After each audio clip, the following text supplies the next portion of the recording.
before we do another thing, before we do anything, let's do some voice tracking for Big 101.3, the fun hits you know. Okay? Oh, great. Whenever you see that black screen there, that's not a great thing.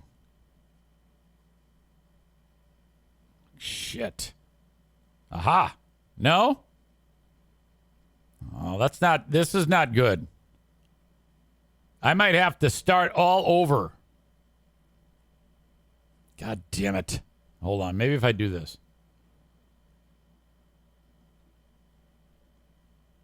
I gotta have that. There it is. That's what I'm talking about. That's beautiful. Okay. That's something later. You're like, God damn it, Eric. What are you doing? I swear to God, I had my act together to start this show. I did. I swear. And I was going to voice track. I don't know if I can right now. This is a terrible start. What is wrong with you? No, that's no, not that. No.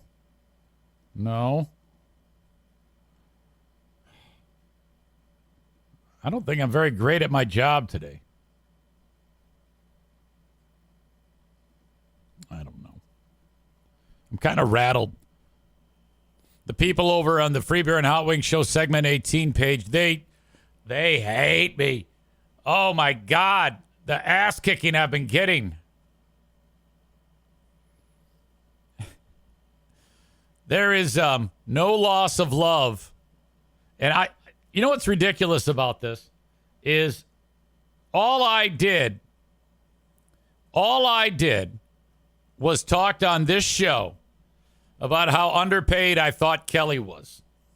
Now, if I say a joke or something weird happens or silly or dumb at any one point, who gives a shit? I mean, this is fucking content.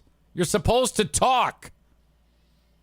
And in all of my discussions about how she's getting roped, she then takes to Reddit and responds and comes up with some crazy fable about how she makes money when she gets paid for doing a commercial in small town USA. And it's like, yeah, I don't know. It just seemed weird to me. Like, I don't know how the hell that business runs. You know, the one I used to own. Give me a break.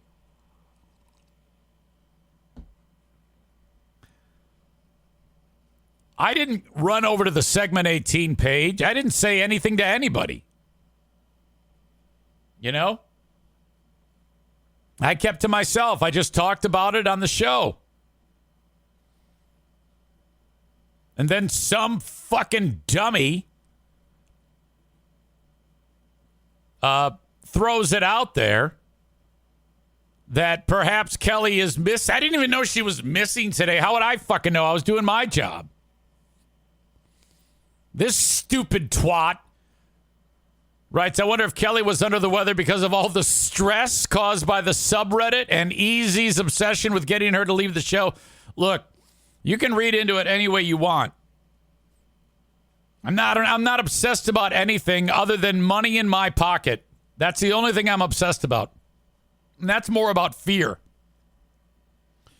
And if you think that she's so fucking soft that a Reddit post or something I say is enough to spin her out, yeah, why don't you give her less credit? What do you think, she is retarded? Oh no, someone says about me on Reddit, I can't go to work. Give me a fucking break. She's tough as shit.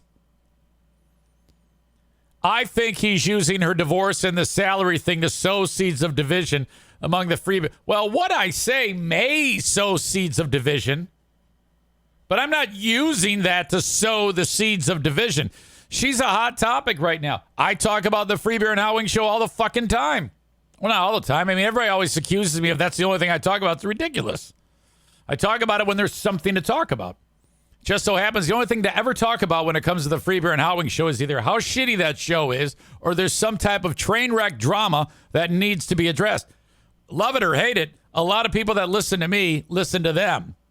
or are well aware of what's going on. So what the fuck am I to do? Ignore something that's a goddamn gold mine? Bullshit.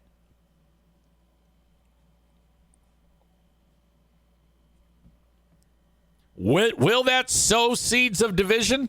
I don't know. I guess it depends on how mentally defective these people are. And then really mean to Maitland. Yeah, I said, I know this sounds mean, but I stand by it. There is no ability whatsoever to do anything associated with broadcasting. She doesn't have any mic presence. Nothing. I don't know how she was ever thought to have any ability to do this ever. And in radio, you know what's the only thing that is the equalizer? And that is what you say. What can be heard. Okay? She says nothing. She does nothing. That's useless. I'm sorry. This person described it as, I call her talentless and worthless. Well, all right. I agree there is some talent there. She's good-natured, as far as I can tell. And she's very attractive. Those are things that I think are a plus that you can, but she's not smart, and she doesn't have anything to say. She's fucking worthless. Fuck off. Anyway. When I got done with the podcast, there was like 100 comments, and now it's at like a 160. The amount of traction that I get. And the thing is, again, I didn't go to them with this. This bitch listened to me and then put her own thoughts together and posted it on there. And now they're having a fucking field day ripping me a new asshole, which frankly is fantastic. I have been on cloud 9 since this started to develop. I was wrapping up the free podcast. I was done for the day. I was like running out of gas. I'm like, how does it wrap it up? And then I see this. I'm like, huh?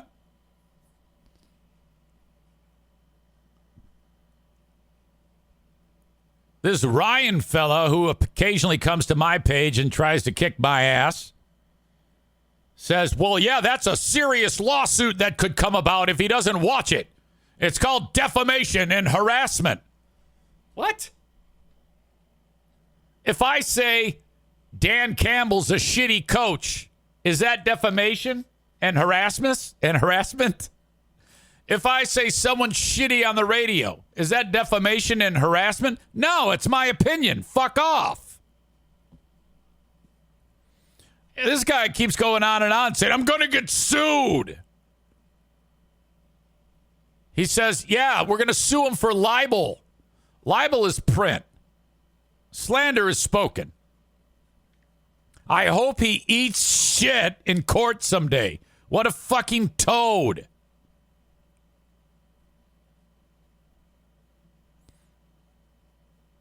Jesus Christ. When I see this, I always look to the ones that are really, really going after me. And again, all of this was brought about by one person making a comment about me of something that they heard on my show. There's a few of them that make some points about, you shouldn't even pay attention to them. If they all wanted to do that, I wouldn't be happy with that. I want them to pay attention. That's all good for me. And if all I have to do is make a couple snarky comments here and there, and all of a sudden I am the subject of conversation intensely on their own fan page. Again, they don't have anything to talk about on their own goddamn fan page. If I had gone there and picked a fight, I think that's a problem. I think I kind of look like an asshole there, but I didn't go there and post anything. I was sitting here doing my fucking job. God, is this incredible? Absolutely great. Chris says that dude Ryan is obsessed. Yeah, they don't like me doing what I do. Aram says, what did EZ do? He offered her a job. Exactly. I wish I had the dollars. I mean, I wish I had, like, let's say I came into some money and I could offer her to, I would say, all right, now we got to have a conversation. First of all, you're done earning $70,000. I'm going to double it right now. But we got to have a long conversation. You got to figure out you need to know where I'm coming from. You got to understand that I've done everything above board. There's been nothing underhanded. I've been upfront with everyone. I got a notion to do this, but I hope you don't have the ability to zoom in, because Nick Welch, who is one of our Patreon subscribers, Nick, I need to know. It's a mystery to me. How is it that you are liking Steve and Kyle? What? How? If you have the sensibility to like my show, how could you possibly like their show? I'm scrolling to the beginning of my messages between Ross Plant and myself, because he says, or I said to him that I said that I have insider information, and he posted that on the subreddit that I had claimed that. The first message Ross wrote to me was after I called him. And the reason why I called Ross, if you recall, was when Kelly went on the air and said, yeah, I'm divorced. He left me and moved out west. Now, I knew full on that was bullshit. So I called him and I said, hey, Ross, Eric from the Eric Zane Show podcast. I left a message. Kelly went on the air and said that you left her. Care to comment? Here's my number. He texted me that day at 10:33 a.m. and wrote, I got your message. I tried calling you back, but it went straight to voicemail. I have poor service where I am currently. I haven't listened to the show since early March. What kind of garbage is she peddling these days? And then we were off and running. That was June 25. Here's the amount of text messages that we've exchanged since then to give you an idea of the insider information. As I scroll through it, I'm blue, he's gray. This is the extent of the conversations that we've been having. I sure hope that you don't have the ability to zoom in on this and get all this, because that would really make my life difficult. So there you go. Yeah, I definitely have insider information. I know everything.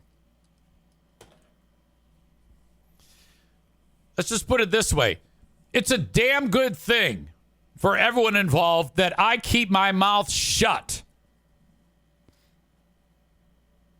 But he has given me permission to talk about things on those chats, and that's what I do.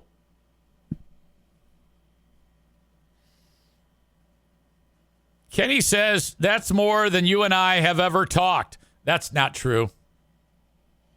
Including my long-ass texts. Adam says, can you imagine if you never sold your portion of the business when you were fired? Yeah, that would have been interesting. I just wanted the money. Chris says, was he serious? I thought he was joking about liking Steve and Kyle. I hope he was joking. Nick is kind of like a silent partner, which is what I consider all of you on the Patreon. You're all partners. We're all partners.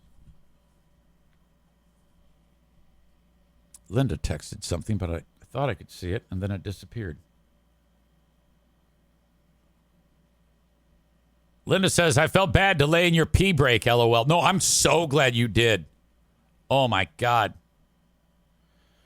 Matt writes, I've never heard a second of his podcast and never will. Move on, douche.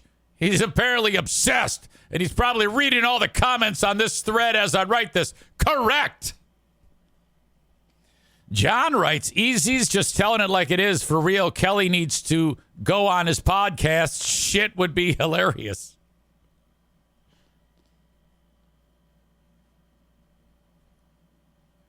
Ron writes, Nick, that useless asshole Zane tried that same inside information crap about Joe. Yeah, and it worked. I really think Zane is just a bitter old asshole that needs to stir the shit pot to try to stay somewhat relevant in his own mind. Now, I'll be completely honest with you. I'm not concerned about being relevant, but I am selling a product. Every single day, I sell it hard. And I need people to hear it. And not all the time, but occasionally, when I'm making the sense that I always do, a person has a moment of clarity where they're like, I think he's right. And it doesn't happen that often, but it happens one at a time. And occasionally, I get people that go, you're right. I think I'm going to start to listen more. I just read an email from that nice guy from Vermont today. Patrick is another example of that. Jeremy K is another example of that. If I can, over time, pry people away from the spell that is that crock of shit and make these people dedicated listeners of my show, that's a win. How do you do that? You throw it out there as wide of a chum field as you possibly can. And when all the chum's being eaten, occasionally somebody's going to go, man, this is the best goddamn chum I've had. I need more of it. And voila, I have a friend for life. They come to me. They have an expectation. I have to deliver. The second I betray that trust, I'm fucked. Like if I were to suddenly go on here and suddenly just start saying, I should have never been mean to them. Oh, God, you guys would kill me. You have an expectation. I don't know what it is about me that keeps you coming back. Maybe it's the honesty. Maybe it's the preparedness. Maybe, I don't know what it is. It's something great that I do. We all know that. Perhaps my humility. But honest to God, that's why I do what I do. And there is a real joy I get when I see that I have gotten a reaction from someone. I'm not going to lie to you. Be totally honest. When I see this happening, I don't give a shit what the fuck they're saying about me. I don't care. Just spell my name right.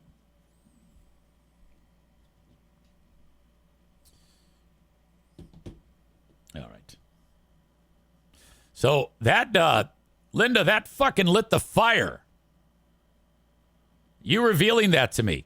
And she sent it along as breaking news. I was like, what? And I didn't see it. I didn't see it until we were, you put it in the chat because I didn't see the text. My God, that is cool.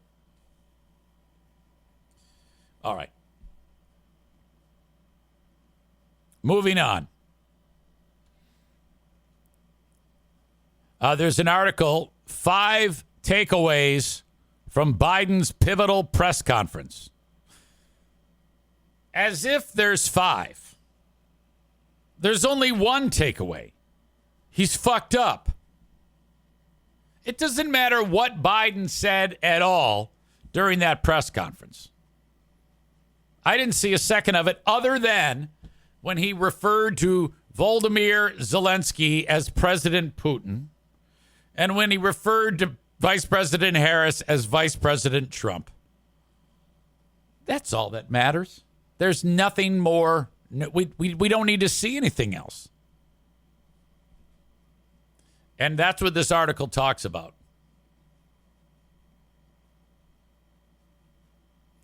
Starts out 5 takeaways from Biden's pivotal press conference. One gaffe could erase Biden's stronger moments. Yeah, whatever. Stronger moments. Mumbling, incoherent, elderly, incapacitated man. I'm pretty impressed that Biden is that age and Trump is not that much younger, and how sharp Trump is. Say what you want, is at least when he's being a belligerent, xenophobic scumbag, xenophobic scumbag, at least he's clear when he speaks. At least the crazy shit that he utters and the lies that he spews sound like he knows what the fuck he's talking about. What's the name of that? The guy who, if you're in a room, the guy, what is that thing called? When you think you're the smartest person in the room and you act like it, but you're not. Dunning-Kruger. He's a walking Dunning-Kruger effect type of thing. Biden neither erased Democrats' fears nor fell apart. Bullshit. They continue to fall apart because of what he did. The president praised his vice president. Yeah, but he did it while calling the president Vice President Trump. Biden doesn't sound like he's going anywhere. I don't agree with that either. I think ultimately that this could turn out where he doesn't run. There's a moment that I need to share with you from that press conference that I didn't find out about till after we got done with the free podcast. This clip right here, it says 50 seconds apart. In the scene you see from the color shot, he says one thing and then it goes over to 50 seconds later. Audio check, video check. Here we go. Is Putin ready to talk? I'm not ready to talk to Putin. I'm prepared to talk to any leader who wants to talk, including if Putin called me and wanted to talk. What? Is Putin ready to talk? I'm not ready to talk to Putin. I'm prepared to talk to any leader who wants to talk, including if Putin called me and wanted to talk. Is Putin ready to talk? I'm not ready to talk to Putin. That reminds me of this. See, I never just did things just to do them. Come on, I mean, what am I going to do? Just all of a sudden just jump up and grind my feet on somebody's couch like it's something to do? Come on, I got a little more sense than that. Yeah, I remember grinding my feet on Eddie's couch. You know? See, I never just did things just to do them. Come on, I mean, what am I going to do? Just all of a sudden. What the fuck am I doing? Just jump up and grind my feet on somebody's couch like it's something to do. Come on, I got a little more sense than that. Yeah, I remember grinding my feet on Eddie's couch. You know? That's the same reaction that Biden gets when he says something like that. At least in their brains. They need somebody to react like that. To go, ah, ha, ha, ha, ha. My God. Linda writes about her tip about the Facebook page and getting me to talk about it, and then the ensuing firestorm of hate, which is very good for me. I guess I'm in marketing for a reason. Again, if I made the money, if I had all the money, I'd hire Kelly Cheese. I'd hire Linda. I'd surround myself by these bold, trailblazing women. And just basically this would be my day. So what do I do? Okay, I'll do it. Okay, do you? Okay, what do I do? Yeah? Really? That's it? Okay, hang on. Diana, what do I do? Okay. Okay. All right, gotcha. And then just get on here and basically do what I'm told. Follow directions. Holy fuck, would that be great? The key to happiness, professionally, personally, romantically, is this. No shit. Really? Okay. Fuck yes, thank you. Oh my God. I appreciate that. All right, I'll do it. The second you start to go, yeah, whatever. Yeah, you don't know. Yeah, no, that's not how it's gonna be. We're gonna do it this way, because I'm a guy. Fucking dildo. What a dipshit. How do you think I've been married so long? All right, where do I want to go now? Oh, this story.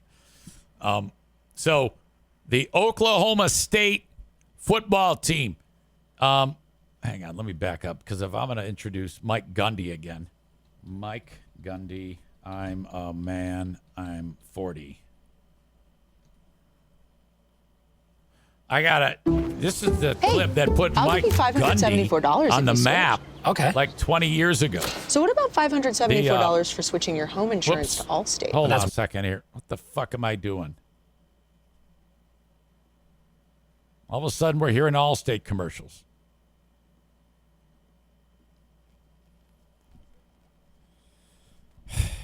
So annoying. All right. The quarterback of the fucking football team 20 years ago sucked. The news reporter on the newspaper wrote something that Gundy didn't like about his quarterback. And so Gundy got butthurt on behalf of the quarterback. And this is how he reacted.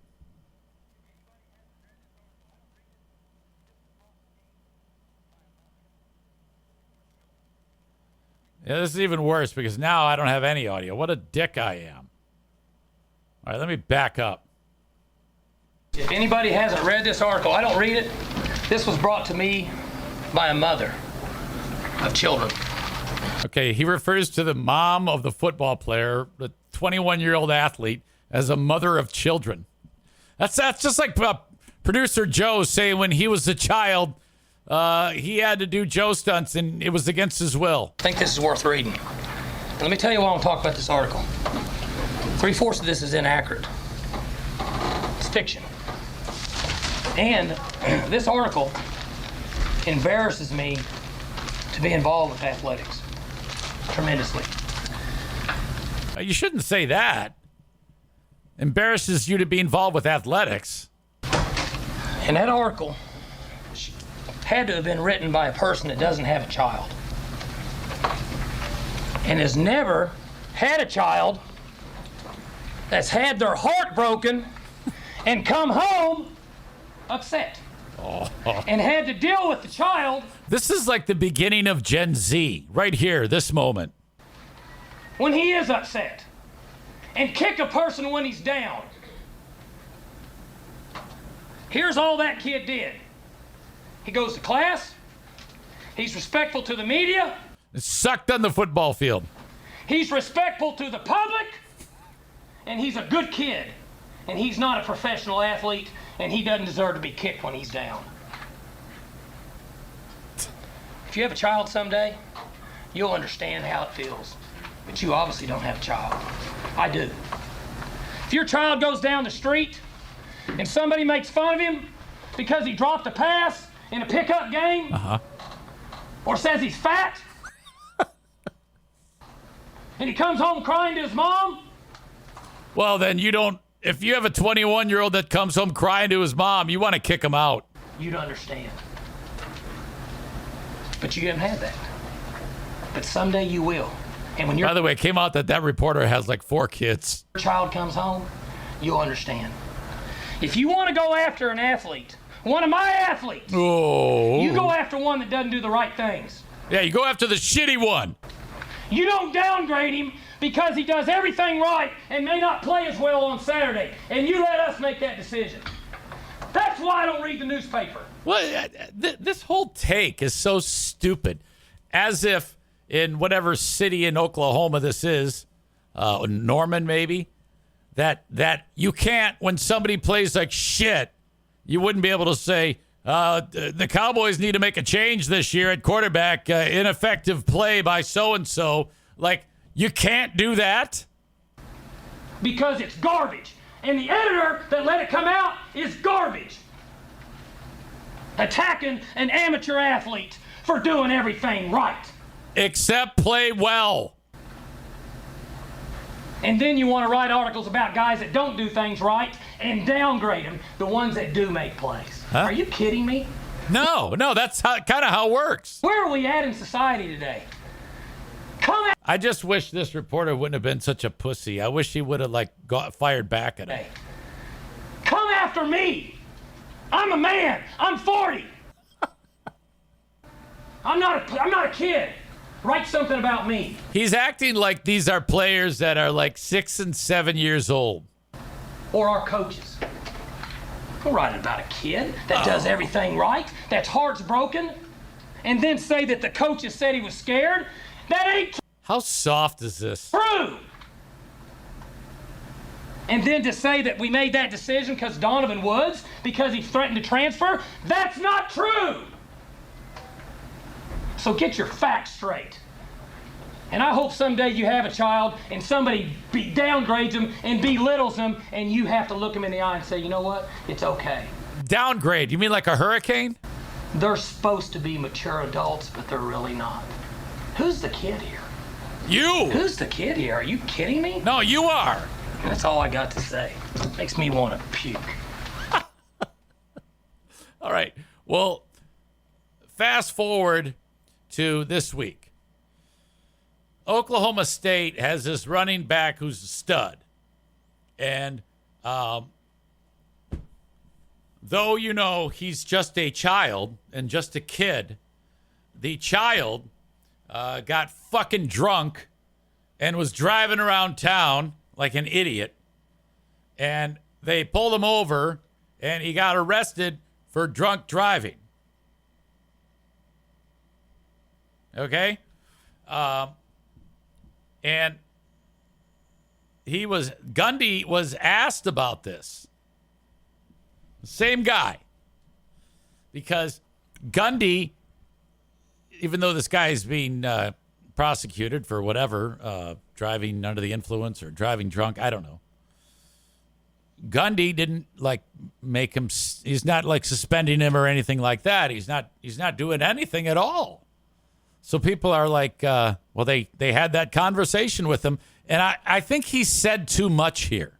Bring Ollie here after the week he had last week.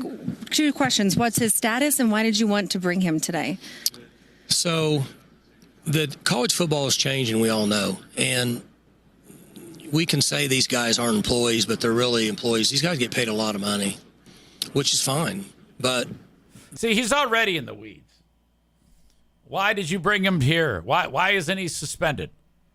But so he's setting it up with, well, he makes a lot of money. There needs to be a side to what they do that they have to be able to, for lack of a better term, face the music and own up to things. And when I looked at it, I thought, okay, I'm going to be real honest with myself first and then make the best decision for what I think is good for Ollie, our university, and our team. And then I start thinking about being a parent. I have a 28, I have a 23, and a 19.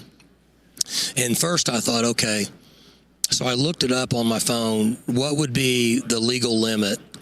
Like in Oklahoma is 0.08. Oh, he did his own research. And Ollie was 0.1. So I looked it up, and it was based on body weight. Not to get into the legal side of it, but I thought really 2 or 3 beers or 4. I'm not justifying what Ollie did. I'm telling you what 2 or 3 beers or 4 decision I made. Yeah. I guess time frame would factor into it.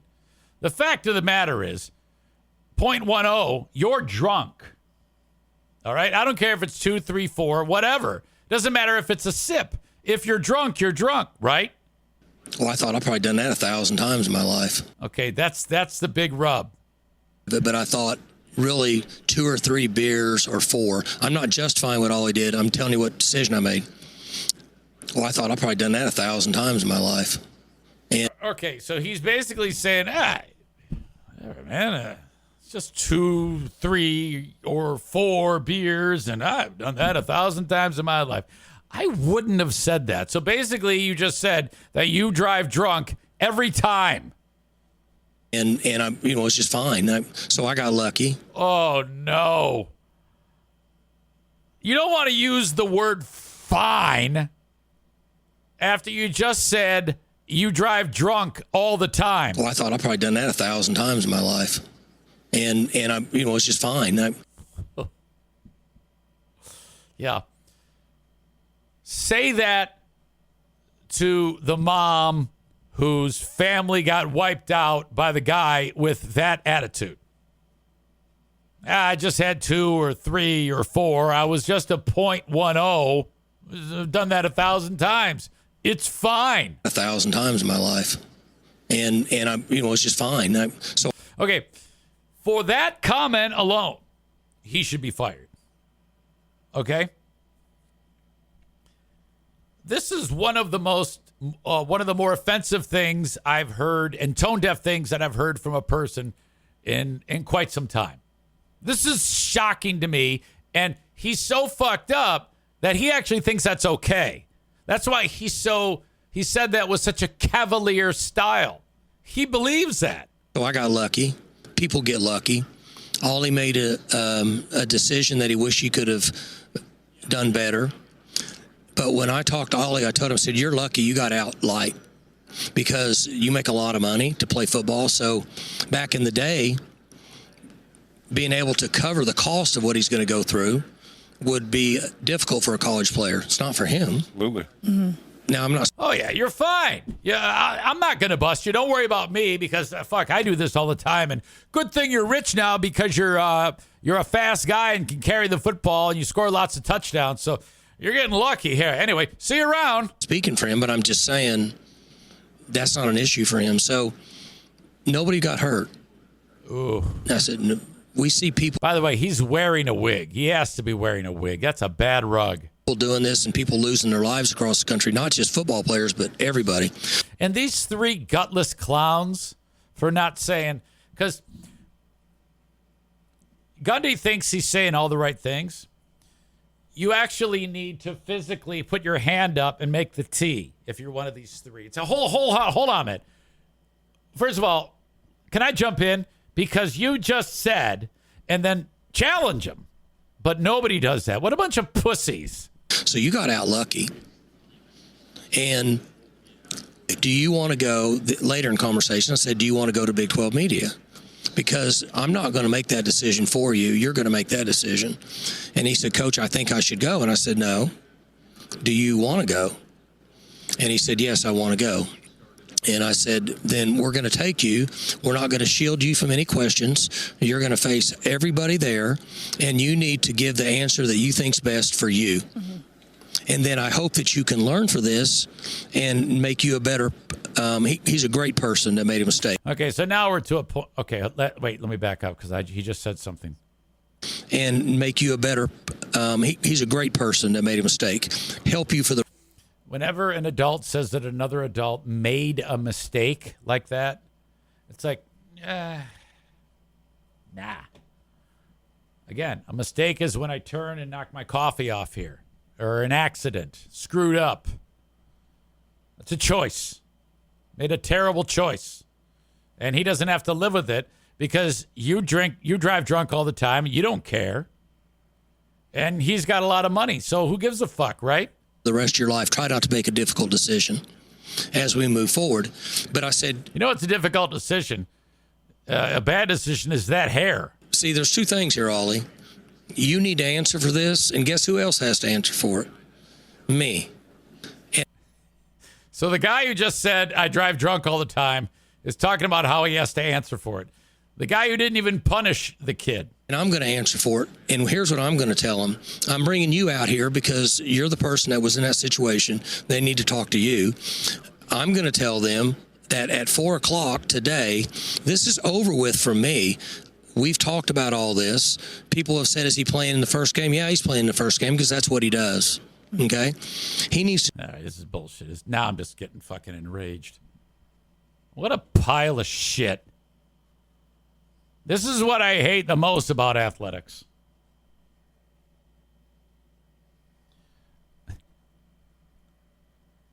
A mother of children, Chris says, as if there's another type of mother. I think he was just running out of things to say, so he threw in of children. You'll never see Nick Saban lose it like this, dude, says Linda. Gundy is 56 now. You think he'd be wiser? Maureen asks, is he wearing a wig? It looked like it. Whose hair is worse, Gundy's or Freebier's? Oh, come on now. Aram says after the Gundy story, can we review the Danny coach who breaks the VHS tape and says, is this what we sacrifice our lives for? I don't know where that is. What would I search? Coach breaks VHS tape. Football coach. High school football coach.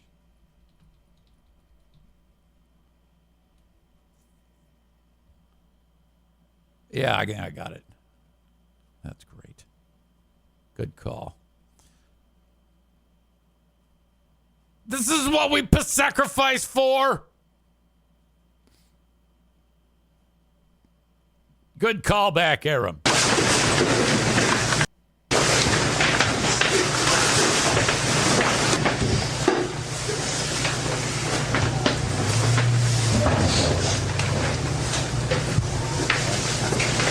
Coach is pissed.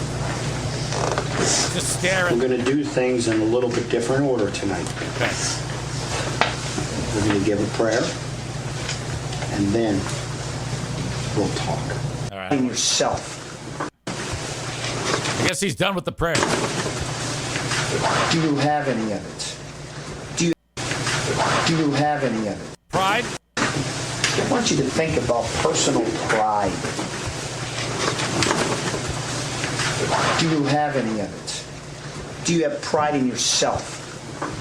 Think about what's pride mean to you. Think about it. Because last week we showed none. None. This is the speech I give to the staff here at the Eric Zane Show podcast household. We embarrassed ourselves. We embarrassed our program. We embarrassed everything that Wilson stood for in one game. Everything.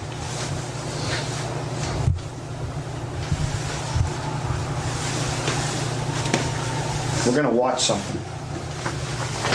I want you to pay.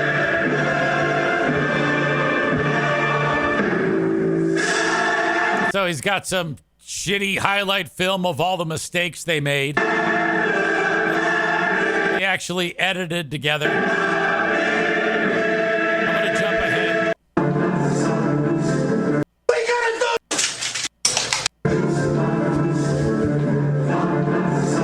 Then the coach grabs the tape out of the player. Right here! Right there! Like, God damn it! What are we gonna do tonight? Do we have any pride? You have it now!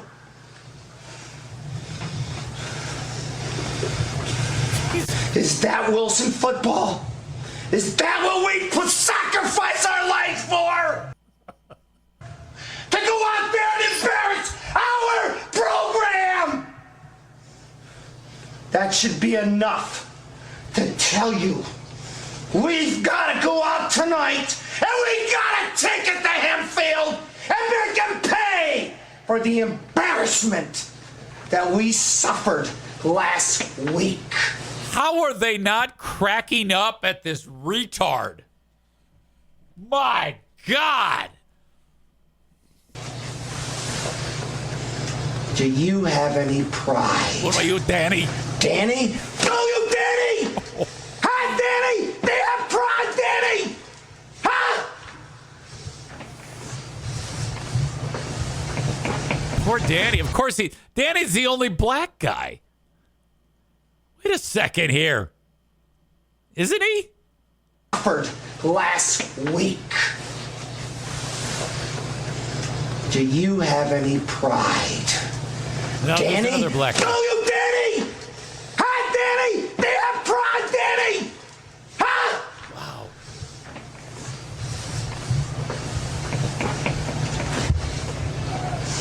There's no way this would fly today. This is 20 years ago.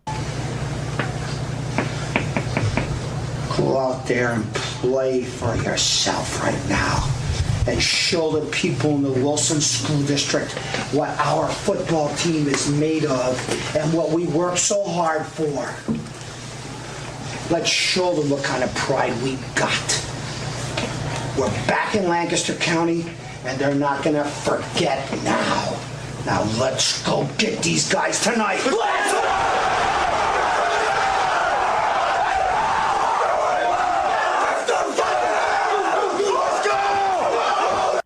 That was fucking horrible. I wouldn't be surprised if you did like a research project.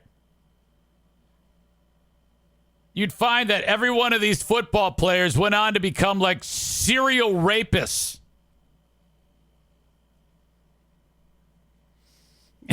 Stevie says, and they say women are too emotional.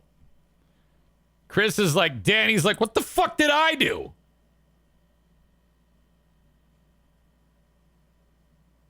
Linda says, I pray they lost.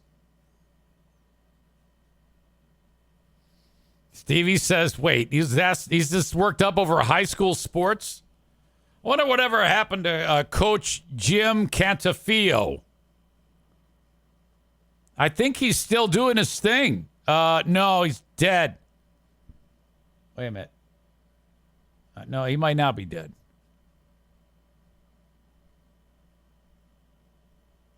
No, that's an actor. The same guy, same name. I think Coach is still around. He looks a bit older. But I'm pretty sure he's still doing his thing. You still got pride, Danny. All the sacrifice. Aram, good call and bringing that one out. Thank you so much. You guys have great. I wouldn't have thought of that ever again. Ever again. Had you not brought that up on this show. All right. Linda said, I LOL'd when you said he's dead. Yeah, honestly, I hope he is dead. The guy's a fucking idiot. Okay, that's going to do it. Enjoy your weekend, and thanks again for being part of this. I'll talk to you down the road. Have a great rest of your day. You've been a wonderful audience as always. Thank you so much for being here. Till next time, bye-bye. And Nick Welch, you got to explain this to me. How the fuck can you do realize about Kyle's history. Do you not believe it when I tell you what has gone on there? How are you okay with that? How do you justify that in your brain? Can you help me understand? I'm not indicting you. I'm just telling you. You can't do it. Jesus Christ. All right. Thank you. Have a good one, folks. Bye-bye.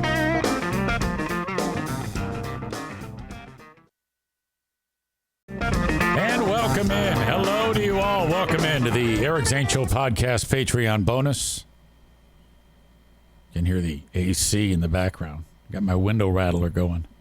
I have to have that. I'd be dead if I didn't have that in here. Wouldn't be able to do it. For this Monday.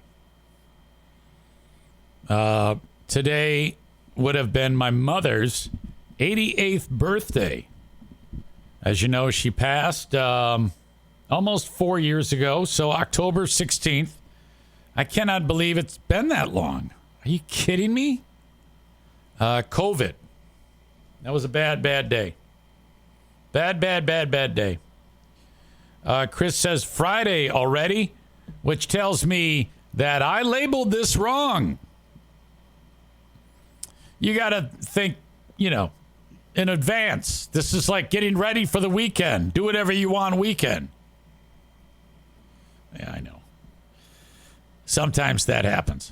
I don't know if you know this about me, but I'm kind of a fucking idiot. How often have I gotten done and okay, I do all my boring stuff behind the scenes, and then there's the publish button. You have to hit the publish button for this all to happen. And then it's like 8 p.m. And then people are like, where the fuck's the show, you fucking asshole? And I'm like, oh, God damn it.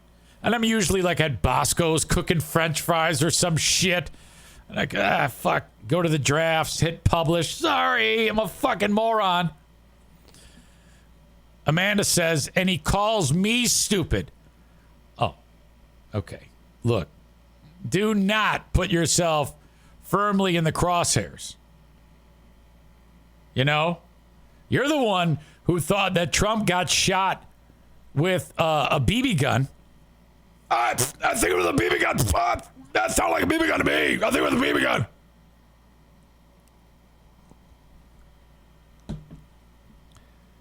Which reminds me, I want to play this for you. This is bound to happen. This guy who you're about to hear from is he's a sniper. He's a veteran sniper. And he is weighing in on the Trump assassination attempt. This guy is credited with the longest shot ever for a kill. Now, I don't know if that makes him an expert on anything other than shooting from long distance, but his expertise and training allows him to understand that the obviousness of where the bad guy shot from to shoot Trump, it just is too convenient for this guy. Let's hear what he has to say.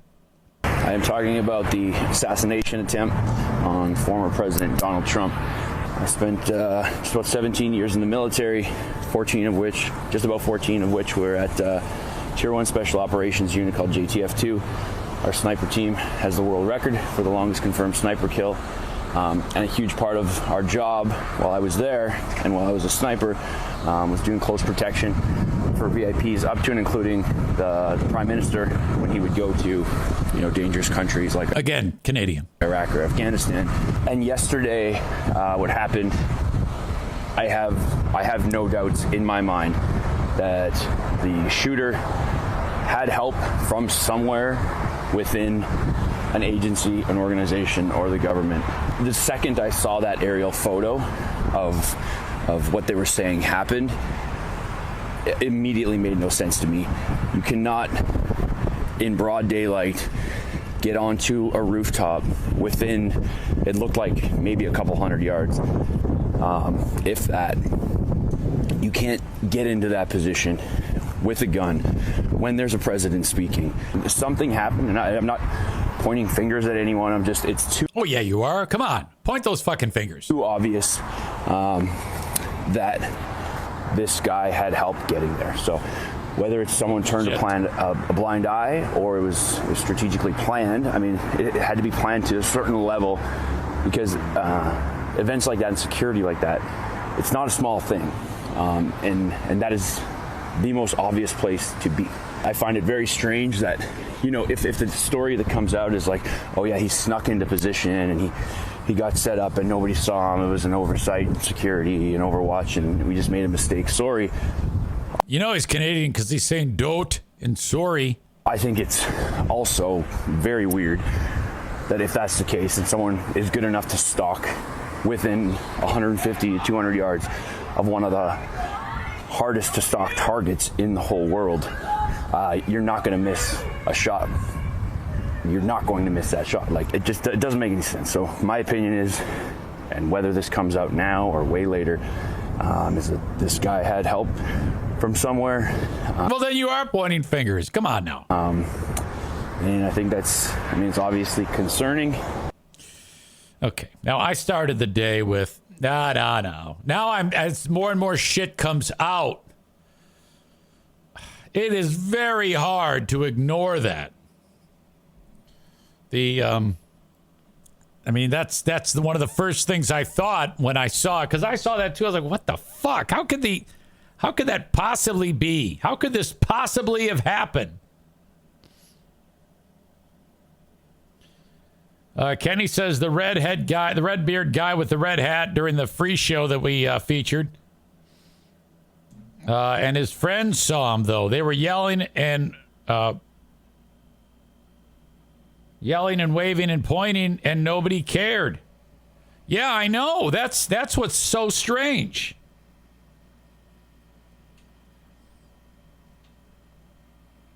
Adam says you also can never look someone's laziness. Someone maybe didn't do their job, and this person took advantage. Amanda says, hey, they saw him. They can't do anything until he does. Wait, what? Are you suggesting there that they will allow anybody to go crawling and get in a sniper position with a rifle, but they won't shoot him unless he fires first? Is that what you're suggesting? Because that sounds horrifically stupid. Yeah. So, if someone comes walking up to the president and have a gun, you can't do anything to him until he shoots the president. I'm glad everybody else is calling you out on your dumb comment, too. What the fuck are you talking about? They didn't know for sure it was a rifle. It could have been a telescope. Yeah. Okay. So, a guy gets in a sniper position. Guys, I think we might have a sniper. Well, I don't know. It might be a guy with a telescope. Yeah, you with all due respect, I take it back. With no respect intended, that's a stupid comment. And you don't know what the fuck you're talking about. I don't know what the fuck I'm talking about, but at least I don't act like I know what the fuck I'm talking about. If you've got a guy who is one election away from being the president of the United States, and you've got a dude with a clear headshot with either a telescope or a rifle, they're not going to like roll the dice on the deal, ding dong. Wow. You idiot. They saw him, but I think they couldn't do anything until he did. Yeah, I don't think that's true. I don't think you're accurate at that. She says it's a stupid procedure. Yeah, I don't think you know what you're talking about. You mean to tell me you know the procedure that the Secret Service, the CIA, and all these other secret government agencies, what their rules are of engagement are when it comes to a former and very potentially future seated president? Hey, guys, we got the Amanda Clause in place. Don't fire until he fires.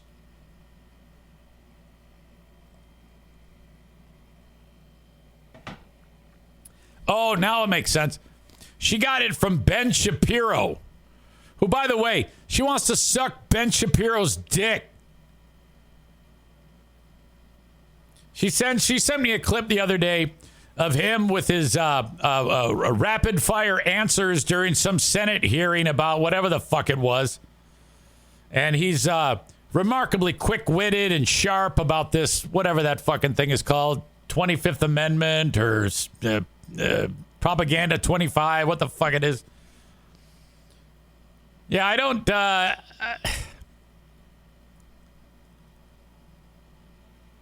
like how you dove into it like it was yours, and then when you were clearly getting your face rubbed in shit, you blame Ben Shapiro, which I don't think that's gonna help you in this case.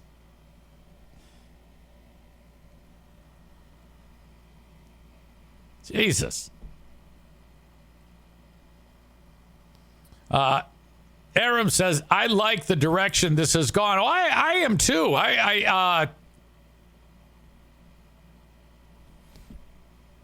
Let me look this up. Why didn't Secret Service shoot before he fired? I'm just guessing that it'll know what I'm talking about.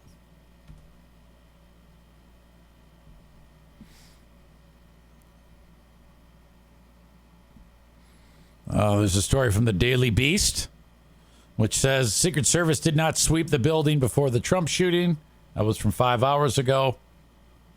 Witnesses says he saw a gunman minutes before. We talked about that. Secret Service identified rooftop security risk before Trump rally shooting. We talked about that. Gunman pointed rifle at local officer before firing. We talked about that.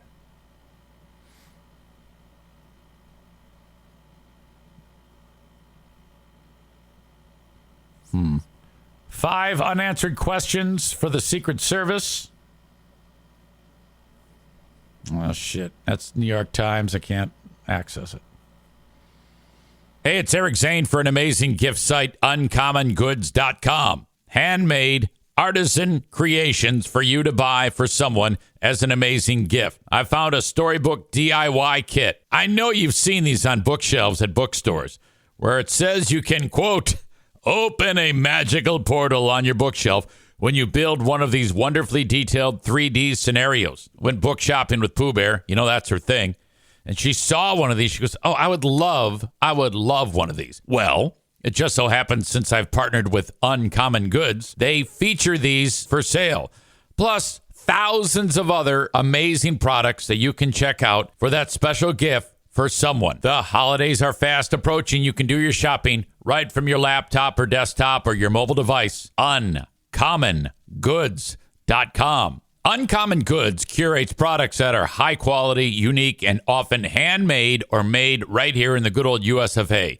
Many are crafted by independent artists and small businesses because they're made in small batches. The best finds can sell out fast. So go there and look around. UncommonGoods.com. You won't believe some of the things that are available to help your shopping experience to make someone very, very happy. UncommonGoods.com has something for everyone, from moms and dads to kids and teens, from book lovers, history buffs, diehard football fans to foodies. You'll find thousands of new gift ideas that you won't find anywhere else.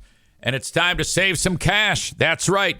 Shop early, have fun, just in time for the holidays. Get 15% off your next gift when you go to uncommongoods.com/Zane. That's uncommongoods.com/Zane right now for 15% off. Don't miss out on this limited time offer. uncommongoods.com/Zane. Uncommon Goods. We're all out of the ordinary. Fact-checking the wild conspiracy theories.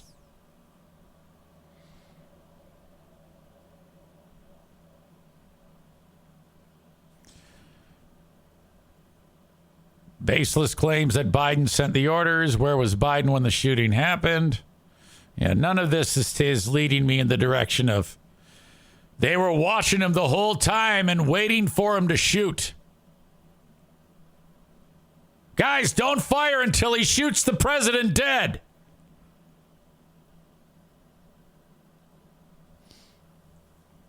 Sir Bob says at least certain it's a weapon, not necessarily till he uses it. Yeah, I don't even believe that. I believe in the interest of national security. If you have a guy in army fatigues crawling on a rooftop with an item that could be a rifle, which, by the way, everybody who saw him climb the goddamn building knew it was a rifle. He had it slung over his fucking shoulder. It's a rifle. It's not far away. Amanda says, I'll find it. Jen VO says, I don't think you will find it. Can you imagine if that was true? It would be everywhere. Secret Service can't fire on assassins until they try to assassinate. It's assassin profiling. It's because of ever since George Floyd, you can no longer assassin profile.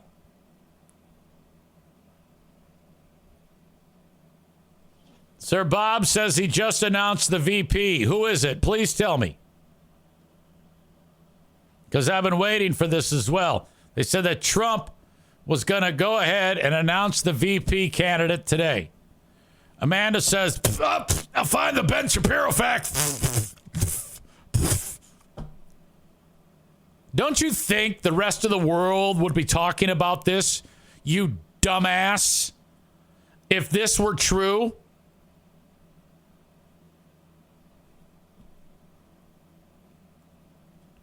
Breaking news. Secret Service says they couldn't fire until the bad guy fired on Trump. The name J.D. Vance. I think I've heard that name.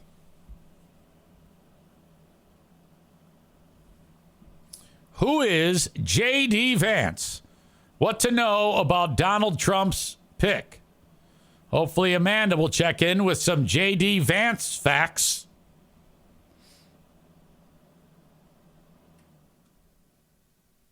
Okay.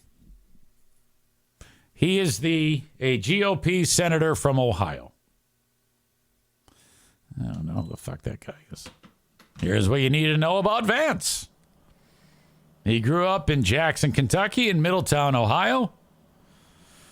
Described a childhood consumed by poverty and abuse in his best-selling 2016 memoir, Hillbilly Elegy. His mom was a drug addict. Spent a lot of his time with Meemaw. He was in the Marines. He's married to Usha Vance, a litigator. 3 kids. He lives near Cincinnati. First elected to the U.S. Senate in 2022 after defeating former Democratic Representative Tim Ryan for the open seat.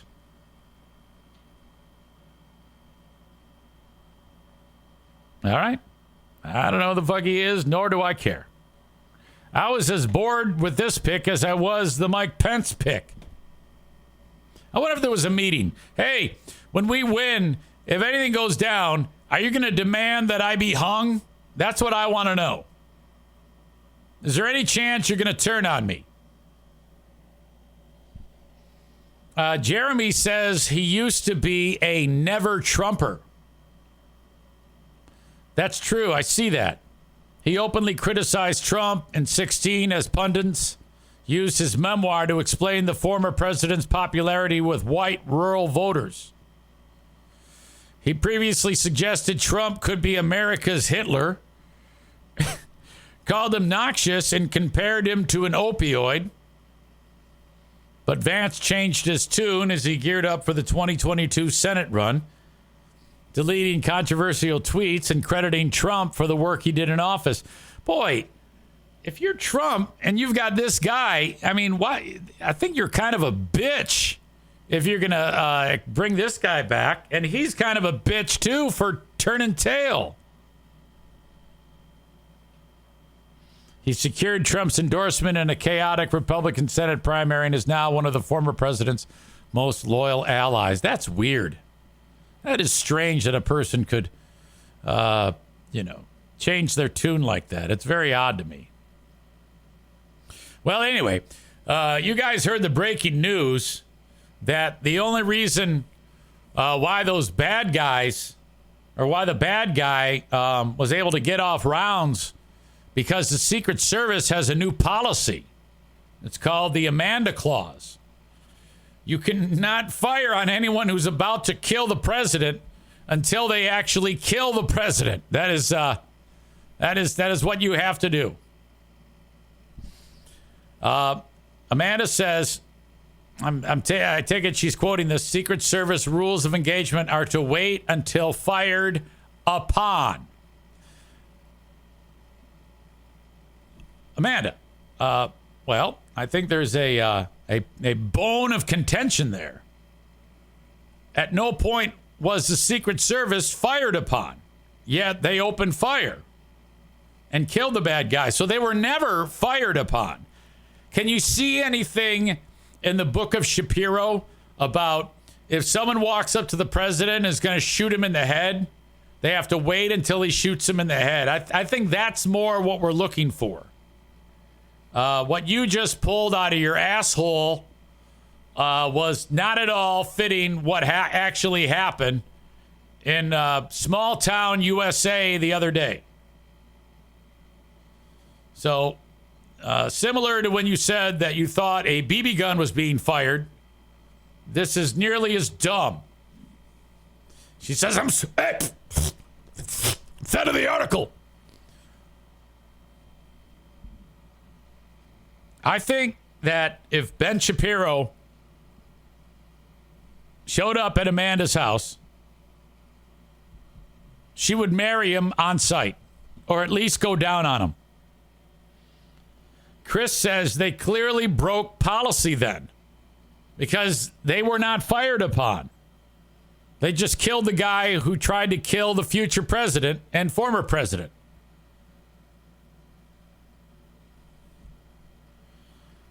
I will review your dumb article and see if I can get anything out of it. She is also saying they have to be right that it's a gun. Yeah, I don't know. I mean, I don't claim to know. Kenny says, I love that I don't even know who Ben Shapiro is. If he's someone saying this nonsense. Well, he is he's a conservative thinker, is what he is. Extremely bright. He finished high school 2 years early. He went to, I think, UCLA, and then he went to prestigious law school. At a very young age, he started to produce media and has been a huge draw to the conservative talk landscape, the conservative thinking landscape. Not to be confused with alt-right, which he denies incredibly hard, that he has nothing to do with the alt-right movement. Those are the people who, like, stormed the goddamn Capitol and the Proud Boys and shit.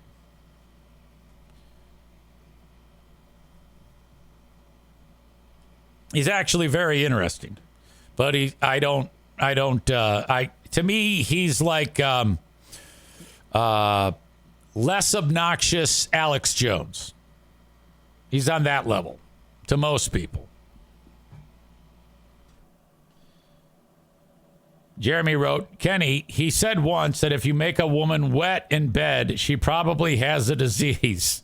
Women are supposed to be dry. Wow. Well, I think he's talking out of his ass there, because the school that I went to, that's not a bad thing. They probably have a disease. No, they've got a goddamn gift. What the fuck?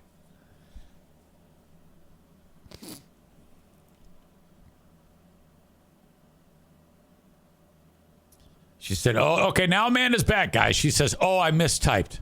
They can't shoot until the president is fired upon. Well, let me ask you something. Is that like from the Secret Service handbook, or is that from the Ben Shapiro handbook?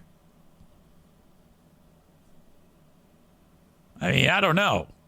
I didn't realize that there was like a downloadable handbook about how they protect the president.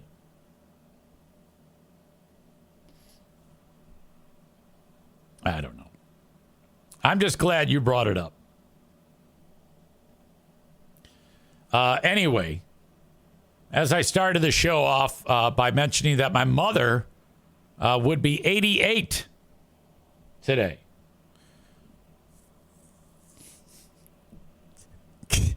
Kenny writes, that's from the Amanda the Amanda Made Stupid Shit Up book.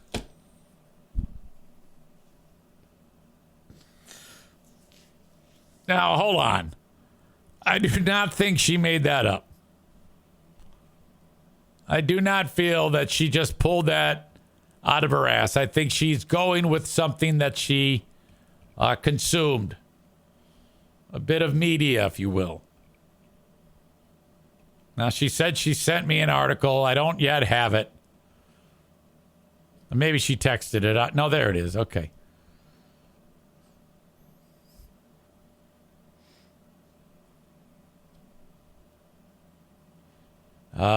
This is from realclearpolitics.com. Now, before I were to ever even read this article, I have a rule of thumb. If it's something I've never heard of, I always start with Real Clear. I would start with Real Clear Politics. What is that? Who's behind it? What's it all about? Who's making it go? That's where I would start. So what I'm talking about there is an untrusted source. So I think that I would be, I think I would be crazy just to go, all right, here you go. I just got it in front of me. This is the fact. But I'm incredibly smarter than Amanda. All right? Amanda is one step less in brain power than me. Okay? I'm going to go ahead and confirm that before anything. Chris says, I guarantee she heard that somewhere. I've heard similar, but it's just propaganda bullshit in my opinion. Megan says, I feel like it would be weird if the Secret Service just lists all the protocol they have for everyone to see. Exactly. It doesn't pass the sniff test. I got this. This one went down. These are the rules. These are the rules. If someone's getting ready to shoot the president, you got to wait. I don't think so.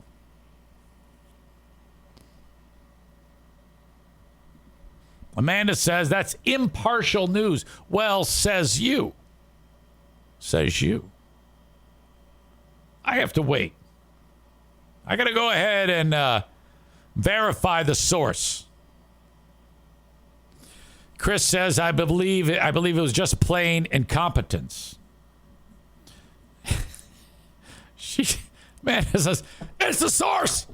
Like Deep Throat. Fuck all of you. All right, this is fantastic. I did not expect this to go this way. I was expecting just to say, wow, that's something. Thank you so much for putting this out there. Kenny refers to this as Amanda-splaining. All right, I've been trying to get to the story about my mom.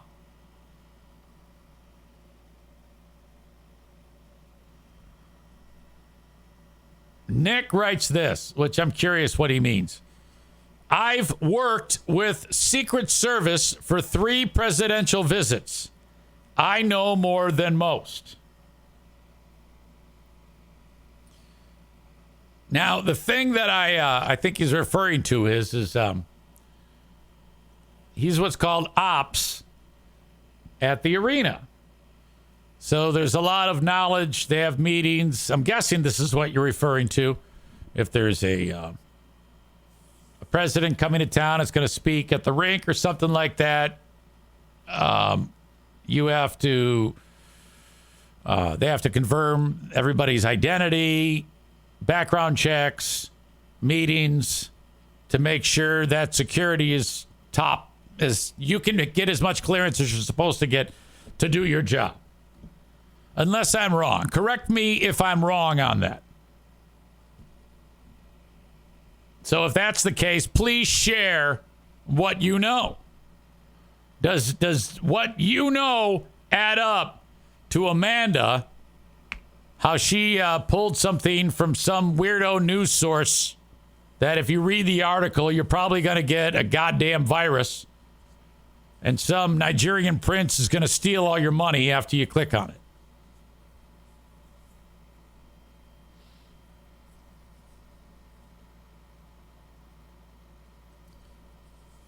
Yeah, Nick says, I do maintenance and we tour them all around.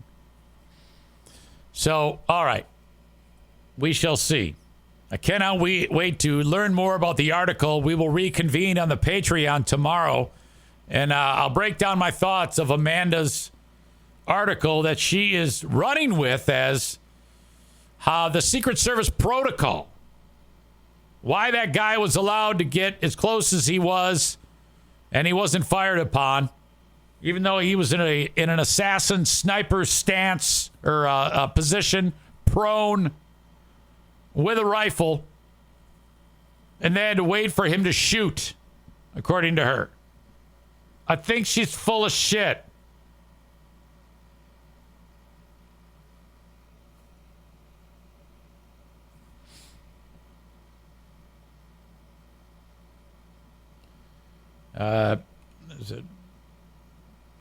Let's see. It looks like a message from Jen, but I only have half of it. I don't know why I don't see the whole thing. It's weird because I saw part of it and then I missed the other part.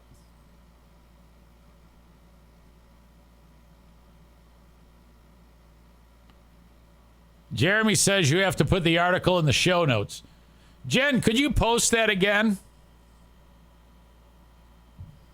Of what you know about the source that Amanda got her news from? RealClearPolitics.com. Because it showed up, but it got cut off.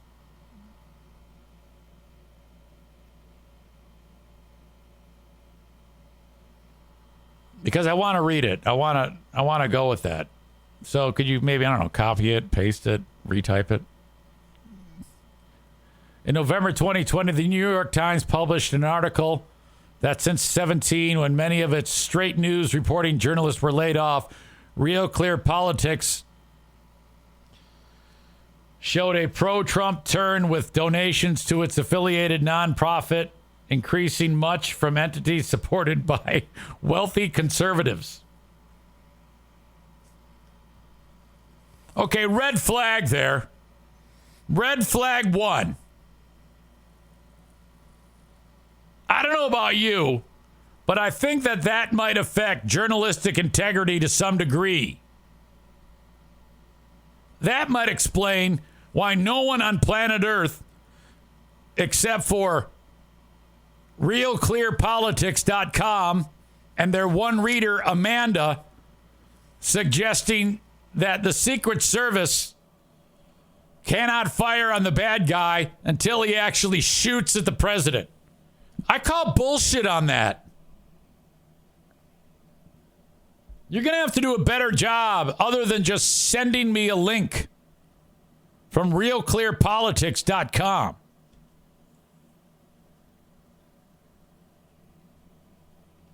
I'll wait.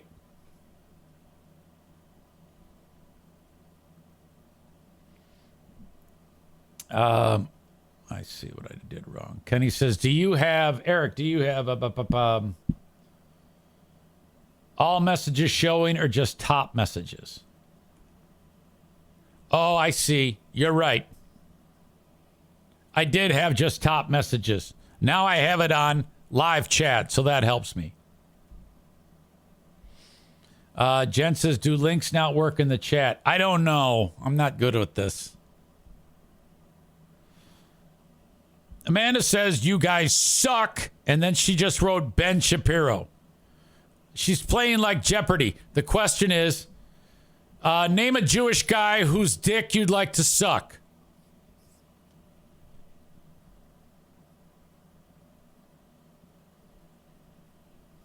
Okay, so anyway, I was telling you about my mom.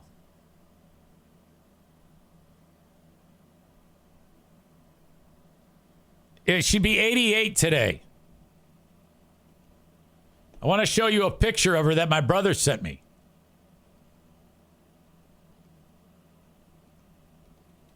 All right. Everything seems to be glitching on my end. All right, I got it back. My brother, Jim, sent a picture to all my brothers, and I was included on it. And I didn't get any like laughy emojis on this. I thought I should have, because they sent the picture and it said, "Happy birthday, Mom." And so, you know, we all like put emojis like hearts and the sad face and missing you, which is pretty normal, I guess. And then I said, "Hey, who is Mom giving somebody the finger in this picture?" And not one of those guys answered. And so I don't know, because that's the first, after I looked at it, I went, what the fuck is she doing? My mom's giving somebody the finger in this goddamn picture. She's actually blowing out the candle. And is that not her giving the finger?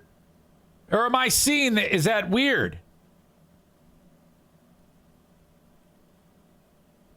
perhaps it's some kind of camera trick. But, boy, that looks like my mother is totally saying, fuck you, it's my birthday.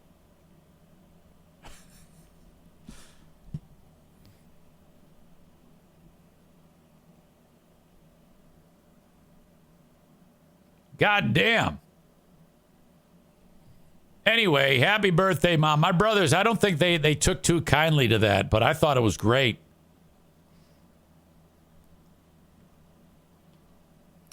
All right. Jen says that was from the Wikipedia page. Have to change it every single time, says Kenny. Amanda says, no, Jen, that was from the New York Times. Jen says, no, it was a quote in the Wikipedia from the New York Times. You two are talking about two different things, Amanda and Jen. Jen said, yeah, I'm not arguing about it. I copied and pasted what I got from the Wikipedia page, and that page referenced the New York Times. Kenny says, I see what you're saying, but it almost looks too long to be your mom's middle finger. Either way, rest in peace, Mom. Looks like the middle finger to me.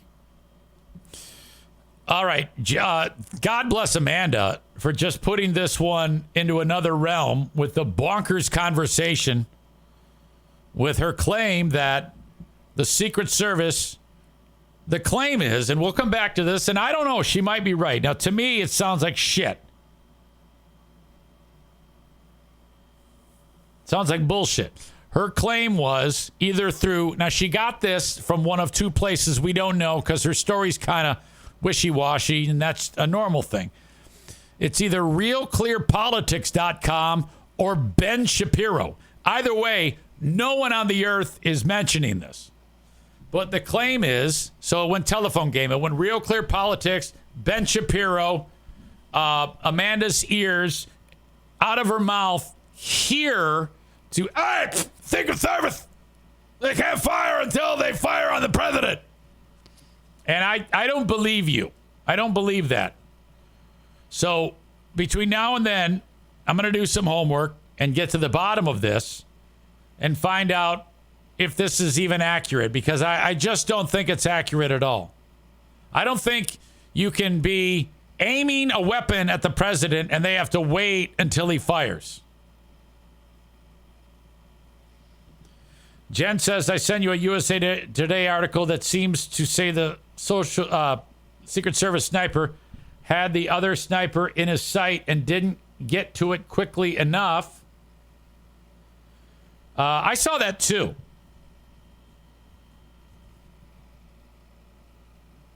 We shall see. As always, you've, of course, been a fantastic audience. I'm grateful for you. Kenny says, Amanda will explain to us how cops now cannot arrest anyone for domestic assault unless they see the punches being thrown.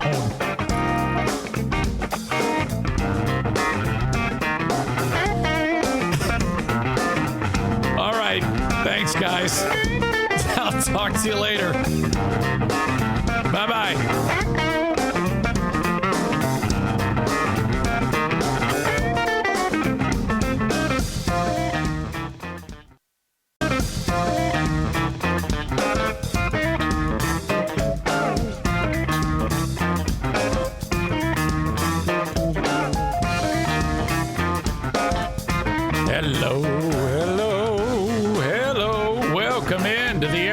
Podcast. Yeah, that's right. EZ is your national anthem singer from the Knoxville Speed.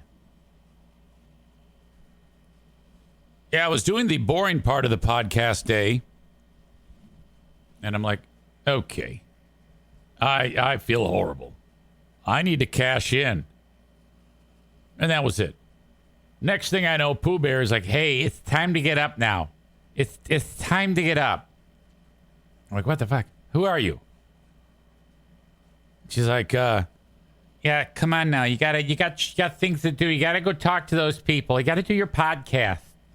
Okay. It's cool. So then it takes me like forever to wake up. You haven't seen me when I first wake up. It's a different individual. Amanda went through the first podcast quickly, and now she's caught up. Here we sit, now a day and a few hours removed from Amanda's big lecture on Secret Service protocols. Now, of course, as you know, Amanda is a supporter of the alt-right. Right now, she's wearing a T-shirt that says, "Remember Charlottesville?" And, you know, all that other shit. Trump just announced a rally on Saturday here. Remember, Amanda says, "Oh, I gave up on that shit." No, you can't. You can't. No, you're not giving up on it. You sit up straight in your chair and listen to me. Amanda's future lover, Trump, and J.D. Vance are coming to Grand Rapids. How often have I told you that Grand Rapids, West Michigan, is the center of the political world? The world is going to come down. The election is going to come down to West Michigan. That's it. End of story. His first appearance since that fucking weirdo tried to murder him. Since Joe Biden put in the order for the hit. I don't really believe that, but it's just funny to say. Actually, it's not funny at all. It's fucking stupid. But anyway, so Biden will be here Saturday at Van Andel Arena. Nick from the arena may be involved with the Secret Service setting that shit up. Security will be tight. You think I'm making it up? No, I'm serious. Trump and Vance Saturday at Van Andel Arena. God damn. Unbelievable. Amanda says, everyone at my office says that dude was set up. The killer. Well, that's interesting. I'm trying to put my mind into what scenario, because he was up there, and I mean, how to get set up? We know so very little about him. You know, it's interesting to me. I think that if we don't learn a lot about that guy, Retardy Oswald. If we don't hear any specifics about Retardy Oswald, that's great. Holy shit. You guys are fucking funny. If we don't hear a lot about the whole background of Retardy Oswald, that to me tells me more than I need to know. And the reason why I was just about to make the comparison of Lee Harvey Oswald when you wrote it. That's incredible. Lee Harvey Oswald. We know everything there is to know about Lee Harvey Oswald, and it wasn't long after the assassination of Kennedy took place that we knew a lot about Lee Harvey Oswald. You know, in the mid-1960s. Well, here we are, however many years later. Is that 60, 70, 80, 90,000? That's 70 years ago? No. 63, 73, 83, 93, 03, 13... 23, 61 years ago. That's still pretty close. We should be able, all this shit needs to be released. I want to know more about this guy. I kind of agree with Amanda that I think there is more here than meets the eye. I don't know. I'm hesitant to jump on my own theory. Okay? But, my God. Kenny says, I love easy math every single time. Well, the reason why easy math is more difficult when I'm live with you, because I'm actually pretty good at math. It's because I'm talking and thinking and, doing this. I can't do math and talk at the same time.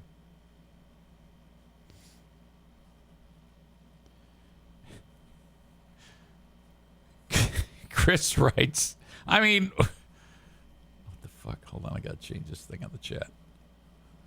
Chris writes, I mean, what are they gonna say about the fuck? He was 20 years old, played too much Fortnite, vaped, and drank a lot of Prime. I don't know what that is. And got absolutely zero pussy. Shit. Oh, my God. All right, I didn't want to get into further down the rabbit hole of this because, honestly, it is my favorite thing to talk about right now. This unbelievable drama.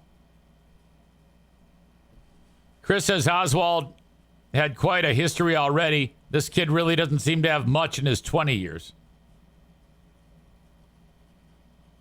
I want to turn my attention to, Ingrid Andress, is that her name?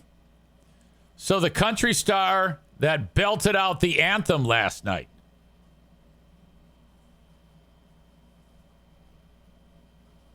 We played it on the free podcast. I'm not gonna play it again. It's too fucked up. She just sounds like shit. Everybody on the planet has seen it and heard it. That anthem version of hers at the baseball home run derby. Now, she could have very easily just not said anything and then it goes away. Everybody forgets about it and that's it. But I think this is pretty much a baller move on her part.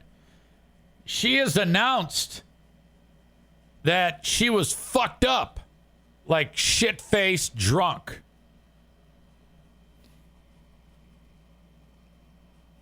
This is how you do it. Ingrid Andress wrote, I'm not going to bullshit, y'all. I was drunk last night. I'm checking myself into a facility today to get the help I need. That was not me last night. I apologize to MLB, all the fans in this country I love so much for that rendition. I'll let y'all know how rehab is. I hear it's super fun. Exo Ingrid. Now, I don't know. I believe her. I believe. Sometimes people have these public meltdowns.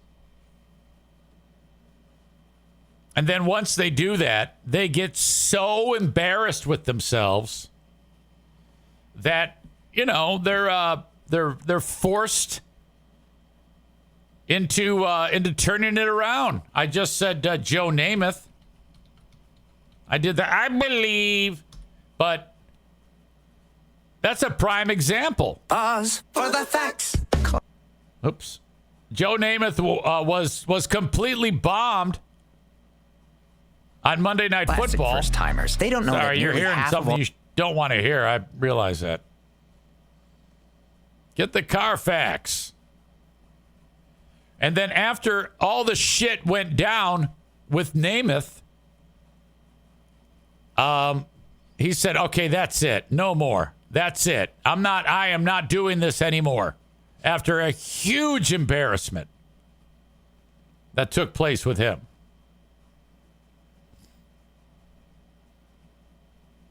And I thought I had it, and I don't.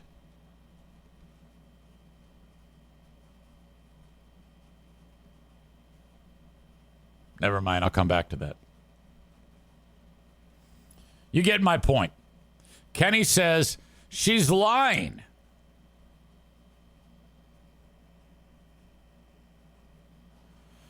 Jeremy says, don't apologize. Nobody heard of you until last night.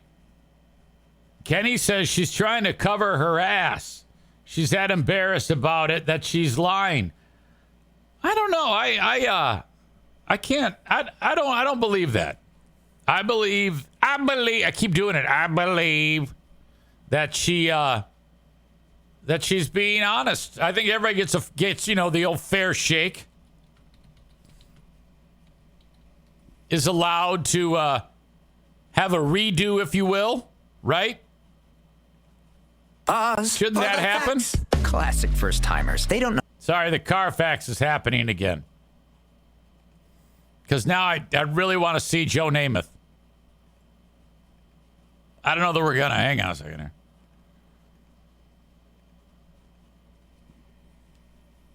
Kenny's like, oh, no, fuck her. She's lying.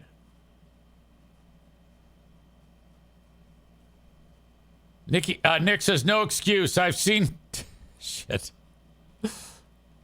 He says, I've seen Dimebag so drunk he can barely walk, yet nail every solo. She just sucks. Well, okay, so now we got two things. Nick says she just sucks. Kenny says she's just trying to cover her ass.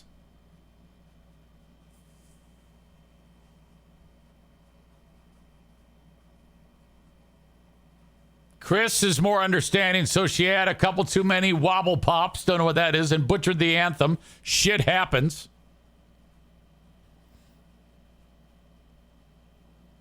All right. Slurring Joe Namath. I want to kiss you. Been drinking for several hours. I believe everything that anyone else has watched Chad play impresses me. The same thing impresses them. What does it mean to you now when the team is struggling? I want to kiss you. I couldn't care less about the team struggling. It was awful. We had been gone since 3 or 4 in the afternoon, and I did the wrong thing. I want to kiss you. Thanks, Joe.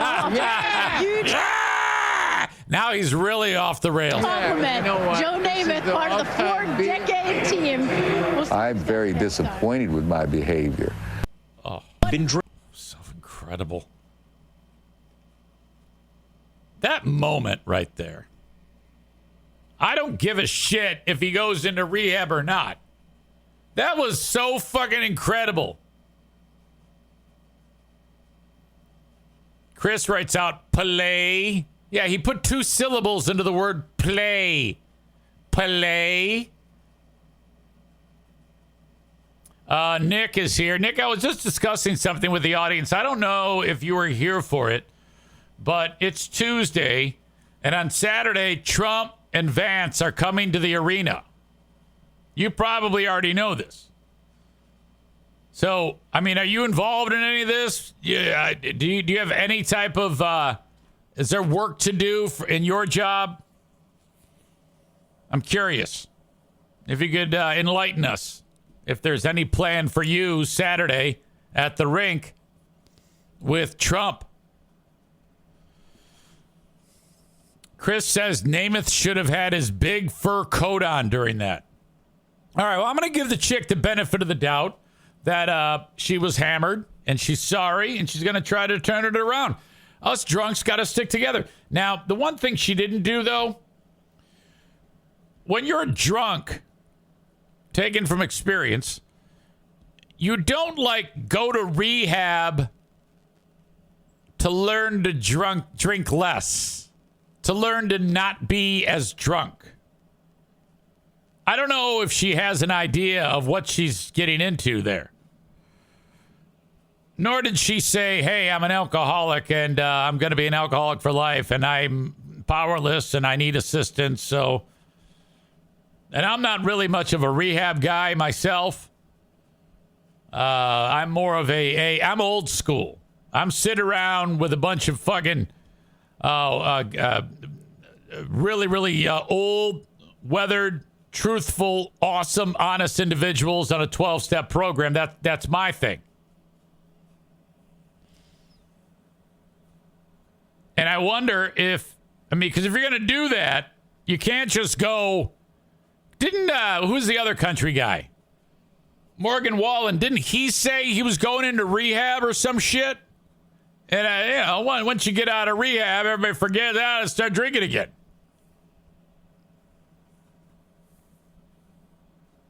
I'll give you one try.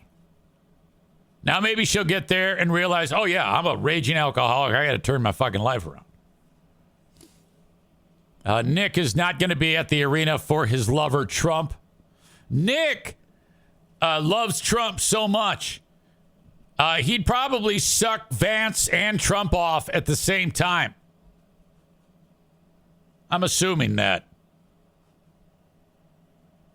That's okay, though. Again, on this show, it's normal to respect the vote of the other, but make fun of them for being a dumb fuck. Just like you guys insult me for saying that I'm going to vote for a corpse, which is true. I am going to vote for a corpse. I say go corpse. that corpse is going to get his fucking ass kicked in a matter of months.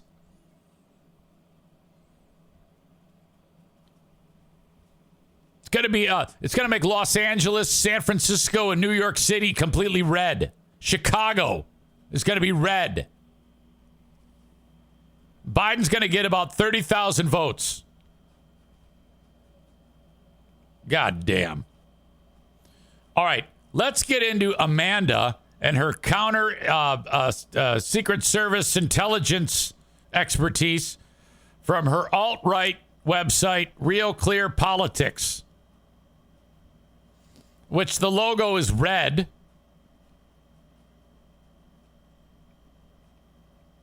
This is where people like Amanda get their fucking news.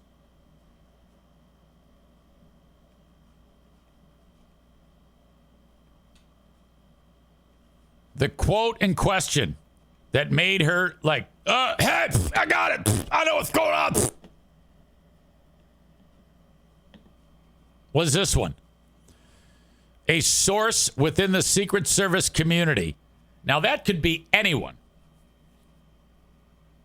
First of all, you could just make that up out of thin air.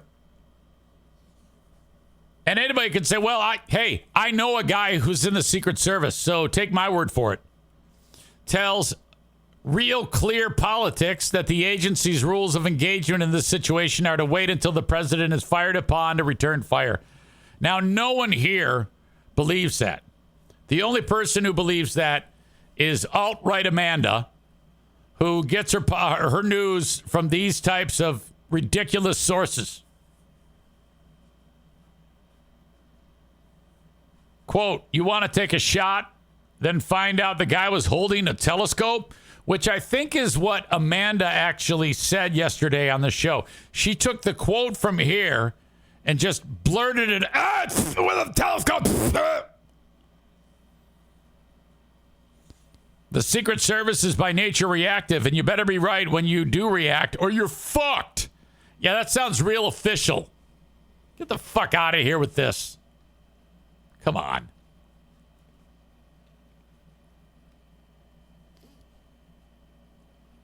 Amanda says, I stand by that the source could be the same as calling him Deep Throat. Yeah, you just said could be. It also could be anybody. So with those two things commonly discussed here, you can't just say one of them makes it a fact.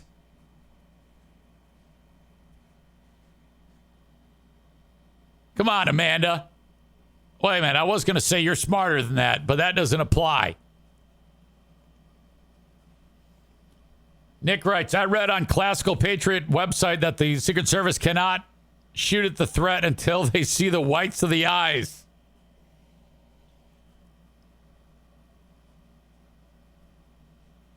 All right. Well, anyway. Ladies and gentlemen, let's move on to the story about, and it's remarkable on this podcast. It's like fiction is becoming reality. I don't know how it started, but one of you jackasses started throwing out randomly at times about Americans are pissed off because of the cost of roast beef. And I'm always like, oh, God, they're just running with this joke, and they're beating it into the ground. They're worse than I am. And I think that one of the main people behind the joke is Patrick in South Carolina. So Patrick sent me this. What? 2 people charged with stealing thousands of dollars in roast beef from Arby's. Come on. 2 women arrested on charges of stealing $3,500 in roast beef and other items from the Arby's where they worked. Now, I don't know how, I'm guessing the roast beef, they have to like slice it up or something like that. And is that what they were doing? Or do they roast it on site? I mean, I don't know. I never worked at Arby's. But this was an inside job. One chick is just 21. The other chick is 63. More than $2,800 in roast beef and more than 140 drinks over the course of their shifts. Okay, so this wasn't like they it was going in the front door and coming out the back door.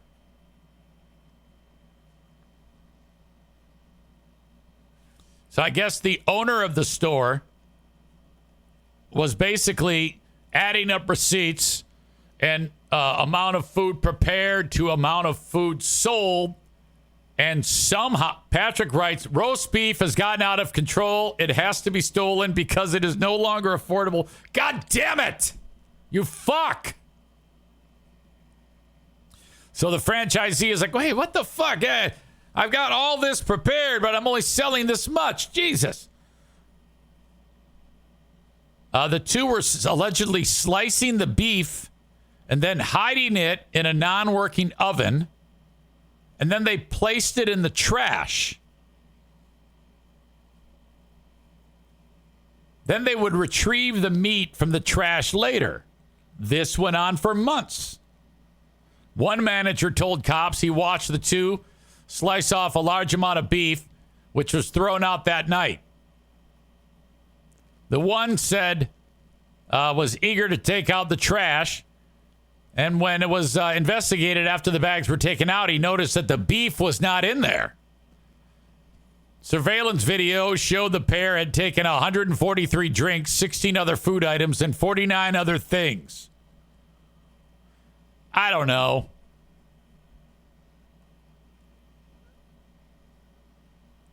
Is it worth it? Just say, hey, knock it off. Quit stealing my shit. Let's see. There's a little talk about shoplifting in America. I don't know about that. When I worked at McDonald's, goddamn, I was a king of theft. I would be rolling chicken fajitas, which they don't make those there anymore.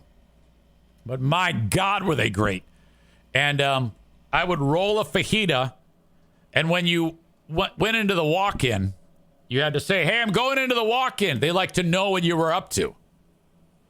So I'd roll the fajita, and then I had a smock, and I'd stuff it in the smock.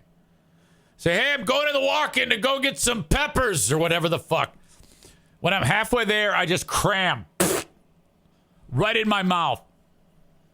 And I would chew the shit out of it as fast as I could while I was in there. Chris says the fucking fajitas were the shit. Oh, you are not kidding.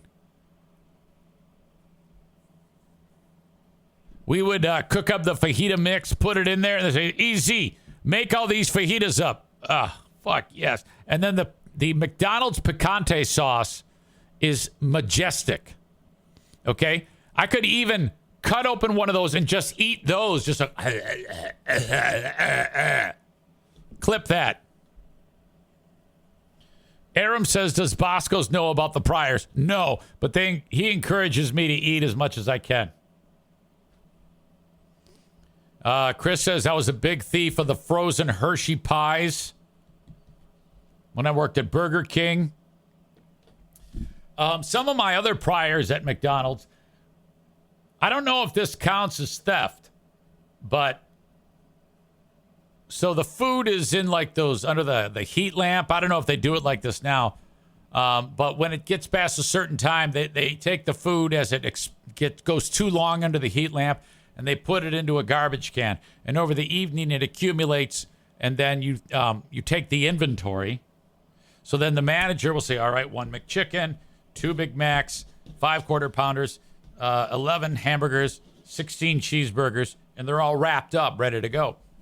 And then they're in that, after he counts them all up, he puts them back into the, hey, easy, can you take these out to the dumpster? And then I'd walk out, and the ones on top were just expired. And I would fucking, all the way out to the dumpster, I would eat everything as fast as I could. McChicken, hamburger. If you're ever homeless, hang out by a McDonald's dumpster. And at some point later in the evening or at closing, they're going to get rid of this product. And you can eat like a goddamn king.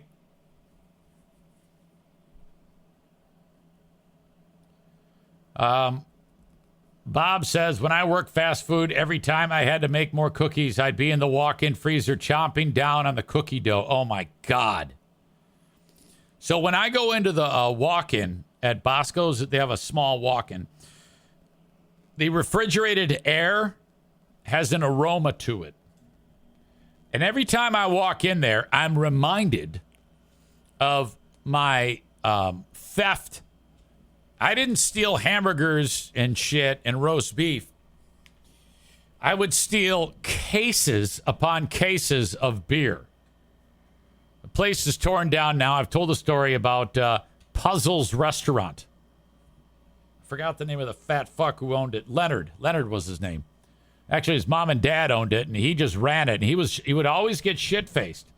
So this was like a type of lounge that was like where like mob people would hang out, and it looked really old school. And 2 stories. We used to serve like a bean relish, almost like complimentary when the people sit down and before they even get started. This terrific bean relish, I would bring it out and hand it to the people. And some lady, right from the jump, I'm not a waiter, I'm a busboy. I'm delivering the relish, I'm cleaning the tables, and stealing beer from Leonard's cooler. She got so goddamn pissed off at me about something and was talking to me like a piece of shit. And I'm like, okay. So I got the relish tray, and you won't believe the size of the hawk tua I put on that goddamn relish tray. I mean, it had a heartbeat. It was, when it landed on the beans, it was like pulsating. I'm like, okay, now let's blend it in all nice.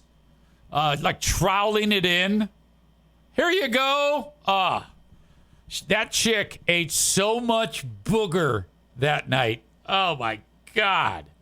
Yeah, don't piss off the staff. Because you might get somebody like me when I was 16 years old. So then after doing that, Leonard would get shit-faced in the bar. And it's all dimly lit. It's just like the Regal Beagle on Three's Company. And Aram says several reasons right here not to hire Eric if you are in the food business. So then I would wander over to Leonard's desk and open up his desk, and he'd have the key to the cooler. And I'd go all the way in the basement, unlock the cooler, put the key back, and then go down and just start, oh my God, case after case, out the back door. And then I would get into school and I'd sell it at 100% profit. This is fucking ridiculous, but it was very enterprising. There was also, I had a job at a drugstore called A.L. Price. And I'll never forget, the guy who ran the place, he goes, you're the main man on aisle 6. Aisle 6 is all the detergents and soaps. And it irritated the shit out of my skin and my eyes. I hated it. But on aisle 4, that's where they kept various health products like amino acids and shit that you take when you're lifting weights. So I figured out that the football team, they all take this shit. So I would steal cases of amino acids out of the goddamn drugstore, and I'd sell those. Right next door to A.L. Price, my buddy Dennis Horkenbach worked at Farmer Jack grocery store. It was popular in that neck of the woods. It went belly up. And he was in charge of bottle return. Now, back then, you didn't put the fucking bottles into a machine. Some kid would count them out. So we worked out a deal where you bring in like $1 worth of returnables, and then he rings up $30. You go get your money and then you give him a finder's fee on the cash, and then we all have fucking free money. So between these three places, this is all going on during like the school year. All this type of this fucking teenage organized racket. We're like a City of Warren poverty mob without any intimidation, just all involved with theft.